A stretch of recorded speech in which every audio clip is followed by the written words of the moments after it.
அனைவருக்கும் வணக்கம். நான் உங்கள் ஆதி. எல்லாம் வல்ல என் குருநாதர் திருப்பூர் ஜி.கே. ஐயாவின் பாதம் தொட்டு இந்த காணொலியை தொடங்குகிறேன். ஜென்ம குருங்க, ஜென்ம குரு என்ன பண்ணோம் அப்படிங்கிற விஷயத்தை தான் நம்ம இன்றைக்கி பார்க்க போகிறோம். ஜென்ம குரு வந்தப்போ ராமர் வனவாசம் போனார் அப்படிங்கிற ஒரு விஷயத்தை நீங்கள் கேள்விப்பட்டிருப்பீங்க. அது மாதிரி இந்த ஜென்ம குரு என்ன பண்ணும்னா, இத்தனை நாள் நாம் எல்லாரும் சனீஸ்வரம் வச்சு செய்வார், ராகு கேதுகள் வச்சு செய்வாங்க அப்படிங்கிற விஷயத்தெல்லாம் நிறைய கேள்விப்பட்டிருப்பீங்க. ஆனால் குரு தாங்க இவங்களுக்கு மேலே வச்சு செய்வார். சைலண்ட்டாக கிள்ளி விட்டு ஒன்றுமே தெரியாத மாதிரி உட்காந்துக்குவார். அந்த மாதிரி மறைமுகமாக இருந்து தாக்கக்கூடிய ஒரு அதிபயங்கர பலசாலி இந்த ஜென்ம குருக்கு உண்டு. இந்த ஜென்ம குரு பார்த்திங்கன்னா பயங்கரமாக உங்களை ஒரு வழி பண்ணுங்க. வருமானம் அத்தனையும் நிப்பாட்டி வருமானமே இல்லாமல் உட்கார வைக்கும்.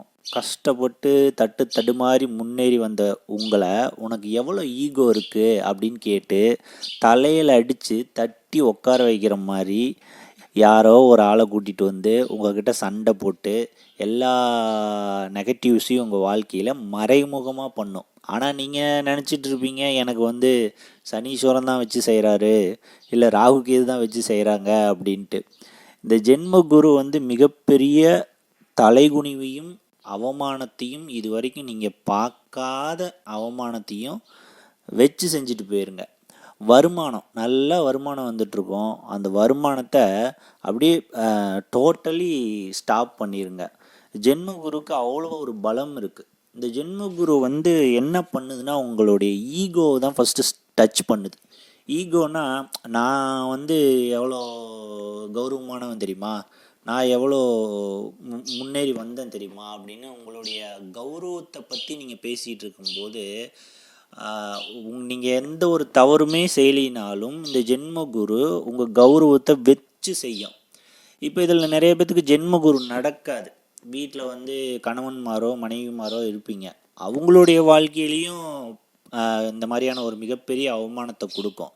அது எதனால் கொடுக்குதுன்னா, இந்த ஜென்ம குரு என்ன பண்ணும்னா, ஏன் என்ன ஏதுன்னு தெரியாமல் நீ விருப்பப்பட்டு கல்யாணம் பண்ணிக்கிட்ட, வா உன்னை வச்சு செய்கிறேன் அப்படின்னு சொல்லி இந்த ஜென்ம குரு அவங்க வீட்டில் ஒருத்தருக்கு ஜென்ம குரு நடந்துகிட்ருக்கும். அந்த அவமானம் இவங்களுக்கும் கிடச்சிட்ருக்கும். இந்த மாதிரி ஜென்ம குருவோடைய நிகழ்வு நிறைய இருக்குங்க. நல்லா போயிட்டுருக்கும் வாழ்க்கை, திடுதிப்புன்னு அவங்க வாழ்க்கை ஸ்டாப் ஆகி நின்று என்ன பண்ணுறதுனே தெரியாமல் இருப்பாங்க. இதற்காக நம்ம வேறு கிரகங்கள் மேலே பழி போட்டுக்கிட்டு இருப்போம். ஆனால் உண்மையாக இந்த வேலையை சைலண்ட்டாக செய்கிறவர் யாருன்னு பார்த்தீங்கன்னா குரு தான். குருனாலே கௌரவக்காரகன் அப்படின்னு சொல்லுவாங்க. அதாவது நீங்கள் ஒரு சபைக்கு போகிறீங்களோ, இல்லை ஏதாவது ஒரு முக்கியமான ஒரு கூட்டத்துக்கு போகிறீங்கனாலும் சரி, வீட்டை விட்டு வெளியே போகிறீங்கனாலும் சரி, உங்களை பார்த்து எழுந்து நிற்கிறாங்க, ஒரு வணக்கம் வைக்கிறாங்க, உங்களுக்கு ஒரு மரியாதை கொடுக்குறாங்க அப்படின்னா அது குரு அப்படிங்கிற ஒரு கிரகத்தால் தான் கிடைக்கும். அதே குரு தான் ஜென்ம குருவாக வரும்போது நீங்கள் பார்த்து வளர்ந்த பையனாக இருக்கலாம், இல்லை உங்களுக்கு கீழான இடத்துல இருக்கிற நபராக கூட இருக்கலாம். உங்கள் மூஞ்சி முன்னாடி காலை வச்சு உதைக்கிற மாதிரியான சுச்சுவேஷனில் உட்காருவாங்க. உதாரணத்துக்கு சொல்லணும்னா, நம்மளுடைய வடிவேலு காமெடி நீங்கள் பார்த்துருப்பீங்க. அதில் ஏன்டா நான் பாட்டின் சிவனேன்னு தாண்டா போயிட்டு வந்தேன், கௌரவம்னு என் கௌரவத்தையே பாழாக்கிட்டியாடா அப்படின்னு ஒரு காமெடி நீங்கள் பார்த்துருப்பீங்க. அந்த மாதிரி நீங்கள் பாட்டுக்கு வெள்ளையும் சொல்லியும் அமைதியாக போயிட்டுருப்பீங்க. ஆனால் உங்களை வா அப்படின்னு கூப்பிட்டு உட்கார வச்சு எட்டி புறணிலேயே உதச்சி சாக்கடையில் உருட்டி உங்கள் கௌரவத்தையெல்லாம் கொண்டு போய் சாக்கடையில் புதைச்சி வைக்கிற ஒரு நிலைமையை இந்த ஜென்ம குரு செய்யுங்க. இந்த ஜென்ம குருவுக்கு என்னங்க பரிகாரம் அப்படின்னு பார்த்தீங்கன்னா, பரிகாரம் பெருசாக செயல்படலினாலும் கொஞ்சம் நீங்கள் தப்பிச்சுக்கலாம். என்னென்னா, வடிவுடை அம்மன் அப்படிங்கிற ஒரு அம்மன் இருக்காங்க. அந்த அம்மன் கோயில் எங்கே இருக்குன்னு கண்டுபிடிச்சி அந்த அம்மன் கோயிலுக்கு போயிட்டு வரலாம்.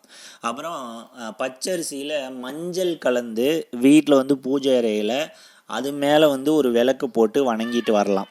இந்த மாதிரியான ஒரு சுச்சுவேஷனை நீங்கள் ஏற்படுத்திக்கலாம். அப்புறம் பார்த்தீங்கன்னா, பரிகாரங்கிறது இன்னும் பெஸ்ட் அப்படின்னா, மோஸ்ட்லி அமைதியாக இருந்துக்குங்க. அதாவது நீங்கள் இருக்கிற இடம் தெரியாமல் கம்முன்னு அமைதியாக கமுக்கமாக இருந்துக்குங்க. கௌரவத்தை காட்டுறேன், வீம்பை காட்டுறேன், ஈகோவை காட்டுறேன் அப்படின்னா நீ வா அப்படின்னு சொல்லி போட்டி போட்டு இந்த குருவோடைய பேருள்ள நபர்களே வந்து உங்களை வச்சு செய்வாங்க. ஆனால் நீங்கள் நல்லா ஜென்ம குருவில் கவனித்து பார்த்தீங்கன்னா இந்த குருவோடைய பேருள்ள குரு, குமரன், செல்வகுமார், இந்த மாதிரியான பேருள்ள நபர்கள் தனுசு ராசி, அப்புறம் மீன ராசி, அப்புறம் குருவோடைய நட்சத்திரமாக இருக்கக்கூடிய புனர்பூசம், விசாகம், புரட்டாதி, இந்த நட்சத்திரக்காரங்க மறைமுகமாக வந்து உங்களை வச்சு செஞ்சுக்கிட்டு இருப்பாங்க. ஆனால் உங்களுக்கே தெரியாது. இவங்கெல்லாம் நம்மளை எவ்வளோ அவமானப்படுத்துவாங்களா அப்படின்னு நீங்கள் நினச்சிட்டு இருப்பீங்க. அவங்களே வந்து உங்கள் வீட்டு வாசப்படியை வீட்டு வாசப்படியில் வாழலை போட்டு தண்ணி தெளித்து ஏதாவது ஒரு கன்றாவி வச்சுட்டு போன மாதிரி பண்ணிடுவாங்க. அந்த அளவுக்கு மோசமானதுங்க ஜென்மகுரு. மோஸ்ட்லி மௌனமாக இருந்துக்குங்க, மோஸ்ட்லி அமைதியாக இருந்துக்குங்க. அதாவது கோவப்பட்டு நீயா நானா அப்படிங்கிற ஒரு விஷயத்தெல்லாம் வந்து இந்த ஜென்மகுருவில் பண்ணாதீங்க. கண்டிப்பாக இந்த ஜென்மகுரு இதுவரைக்கும் நீங்கள் யாருக்கிட்டையும் வாங்காத பேர், உங்கள் குடும்பம் இது வரைக்கும் சந்திச்சுட்டு வந்த கௌரவம் அத்தனையும் சீர்குலைச்சு ஒரு மிகப்பெரிய வாழ்க்கையில் மறக்க முடியாத ஒரு ஆணியை உங்களுடைய நெஞ்சுக்குழியில் அடிச்சுட்டு போயிடும். அந்த அளவுக்கு அவமானத்தை தரக்கூடிய தரமான ஒரு கோச்சார நிலை தான் இந்த ஜென்மகுரு. ஸோ இப்போ ரிஷபராசிக்காரங்க எல்லாமே இந்த அவமானத்தை சந்திச்சுட்டு வந்துட்டு இருப்பீங்க. கிருத்திகை நட்சத்திரக்காரங்க, அடுத்து ரோகிணி நட்சத்திரக்காரங்க சந்திப்பீங்க, அடுத்து மிருகசீரிச நட்சத்திரக்காரங்க சந்திப்பீங்க. ஸோ பொறுமையும் நிதானமும், வார்த்தைகளை பார்த்து பேசுங்க, முடிஞ்ச வரைக்கும் பேசாமல் அமைதியாக இருந்துக்குங்க. நன்றி. இதுக்கான பரிகாரம் வடிவுடையம்மன் கோயில் பச்சரிசியில் மஞ்சள் கலந்து வீட்டில் வந்து நீங்கள் வந்து ஒரு விளக்கு போட்டு குரு பகவானை ரொம்ப அவமானத்தை கொடுக்காதப்பா அப்படின்னு சொல்லி வேண்டிக்குங்க. வருமானத்தையும் மோஸ்ட்லி குறைச்சிரும். வருமானத்துக்கு நீங்கள் முன்னேறி போகிறதுக்கு இந்த கோயிலும் இந்த பச்சரிசி பரிகாரம், மஞ்சள் கலந்த பச்சரிசி பரிகாரத்தை கொஞ்சம் பண்ணிக்கங்க. நன்றி. அடுத்த ஒரு வீடியோவில் நம்ம சந்திப்போம். அது வரைக்கும் உங்களிடமிருந்து விடைபெறுவது உங்கள் ஆதி.